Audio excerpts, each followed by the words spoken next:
ప్రభుత్వ ఆసుపత్రులలో వైద్యుల నిర్లక్ష్యం మరోసారి బయటపడింది. గాజు పెంకు గుచ్చుకుని ఓ బాలుడు హాస్పిటల్కు వెళ్లగా గాజు పెంకును బయటకు తీయకుండానే కుట్లు వేశారు. ఈ ఘటన రంగారెడ్డి జిల్లా మహేశ్వరం ప్రభుత్వ ఆసుపత్రిలో చోటు చేసుకుంది.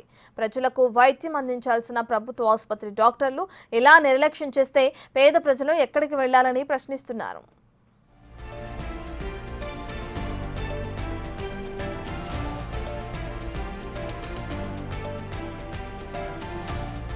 నందిగామ రవివర్మ అనే బాలుడు గత నెల 27న ఆడుకుంటుండగా గాజు పెంకు గుచ్చుకుంది. దగ్గరలో ఉన్న మహేశ్వరం ప్రభుత్వ ఆసుపత్రికి తీసుకెళ్లగా ఆ రోజు డ్యూటీలో ఉన్న డాక్టర్ అక్కడే ఉన్న వాచ్మెన్తో ట్రీట్మెంట్ చేయించాడు. ఆ అబ్బాయికి గుచ్చుకున్న గాజు పెంకును తీయకుండా కుట్లు వేశారు.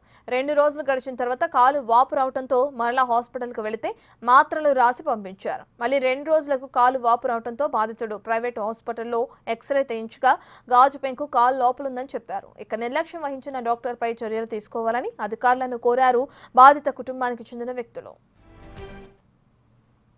నందిగామ రవివర్మ అనే అబ్బాయి 27వ తారీఖు సాయంత్రం 5:30 గంటల ప్రాంతానికి ఆదివారం రోజున ఈ యొక్క హాస్పిటల్ రావడం జరిగింది. ఆడుకుంటుంటే కాలులో గాలి సీసం దిగడంతో ఇక్కడికి రావడం జరిగింది.